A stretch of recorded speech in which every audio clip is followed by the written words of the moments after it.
Welcome. I just want to share with you this trade on the FTSE, which I'm hoping will demonstrate just how easy it is to use the bread and butter trader software. Trade I've taken on UK 100 this morning, basically looking for a reversal bounce off of this low.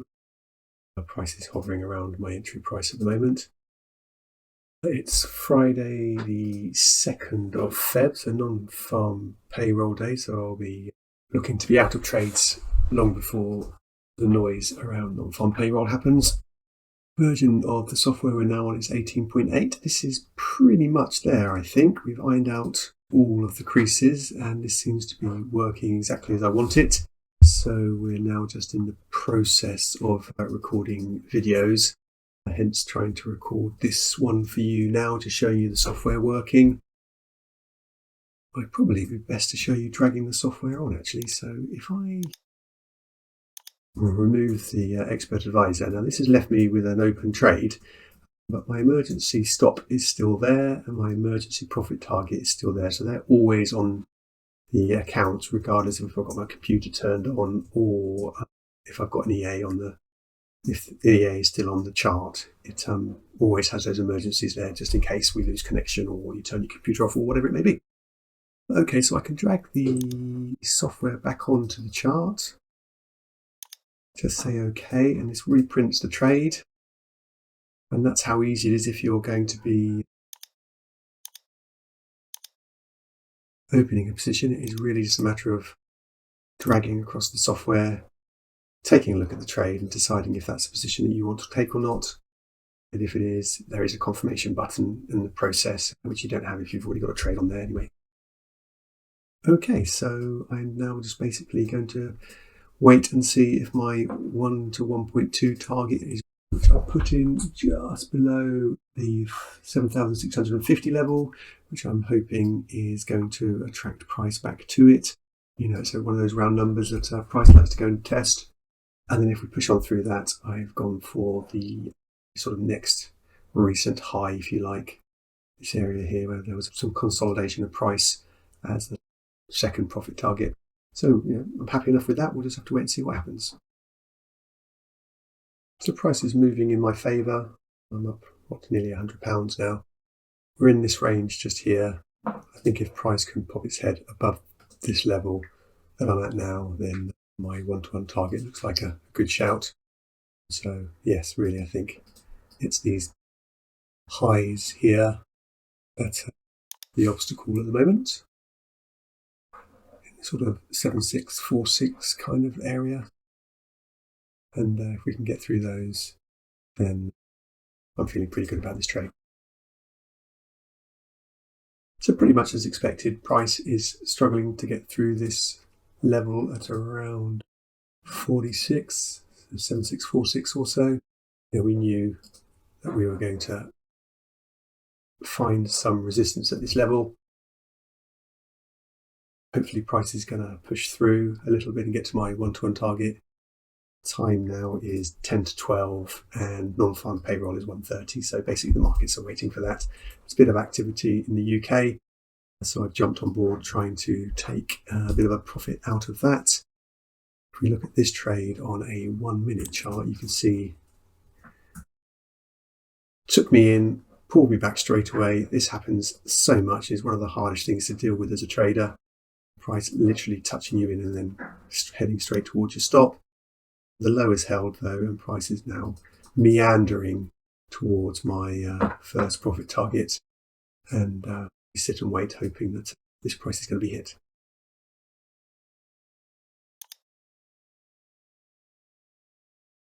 I wrote Traders Bulletin this week about trading being boring, and I think this is a perfect instance of that.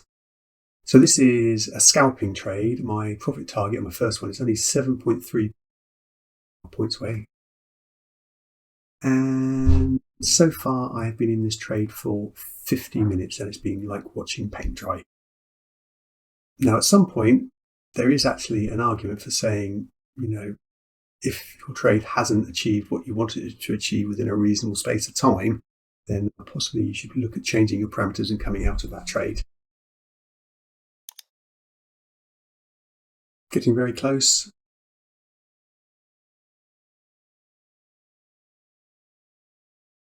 0.2 of a pip away. A demonstration of something I can do.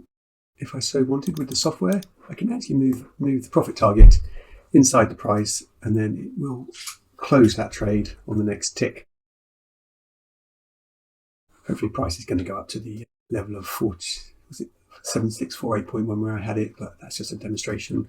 If the stress of waiting for that extra 0.2 of a pip becomes too much, then you can relieve that stress by just sacrificing 0.2 of a pip and taking the trade. Okay, so we've made our one-to-one target. Fantastic. It took me 51 or 52 odd minutes. And as I said, it's been like watching paint dry. My stop loss has now moved up to break even. I always like to take a look at where my stop loss is. Being in a break-even trade is brilliant, but from a technical perspective, is break-even the best place to be? Look, we're just below this little area of price action just here. Okay, maybe there's an argument for bringing it down here or leaving it and bringing it down here somewhere, but that's okay. Price is moving up. Let's see if we can get to our 2-to-1 target. I'm pretty happy with where I've got that. Price action fell just slightly short of it here. So there could be an argument for bringing it down a pip. But likewise, there's an area here that I could actually look to take a bit more in this range into here and this range into there. So yeah, I'm pretty happy with where it is. Let's see what the price action does. If price starts moving with a bit more momentum towards my target, then maybe I'll push it away a little bit. But to be honest, with the markets waiting for the 130 non-farm payroll, I'm expecting things to carry on dragging sideways like they are at the moment. Okay, so price is pushing on. We're now testing that 7650 level, which is a round number we knew was going to act as resistance. Hopefully we can push through by 5 points and get to my 7654.9 target and call this a trade before the 1:30 news. So I've still got an hour and 15 minutes. I will almost certainly 99% of the time come out of trades before the non-farm payroll. Price whipsaws about so much and the spreads are so wide that it's a very tall order to make a profit in that scenario. Sometimes you're lucky, but more often than not, you're unlucky. So I tend to always stay out of those trades, and that would be my advice I would give for other traders too. Okay, so we are approaching my second profit target. So that's exciting. Been a bit more exciting in the last few minutes as prices moved up.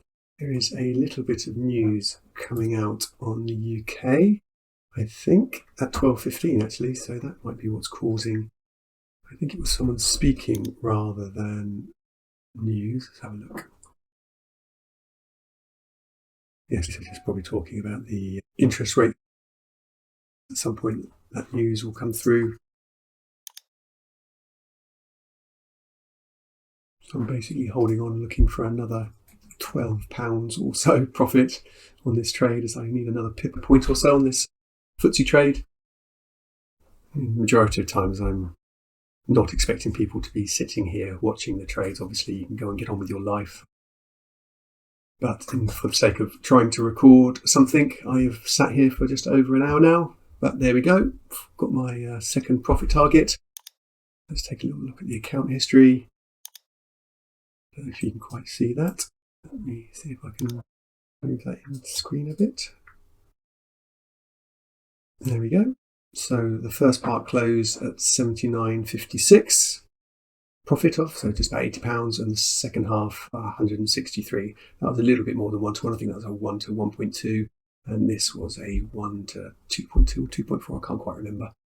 Okay, very good stuff. All out before the non-farm payroll, so I don't have to worry about the stress of that now. I'm unlikely to get into another trade this morning before non-farm payroll happens. So I'll just sit and wait, maybe go and have some lunch. All right, well, I hope you enjoyed this. Thanks for watching.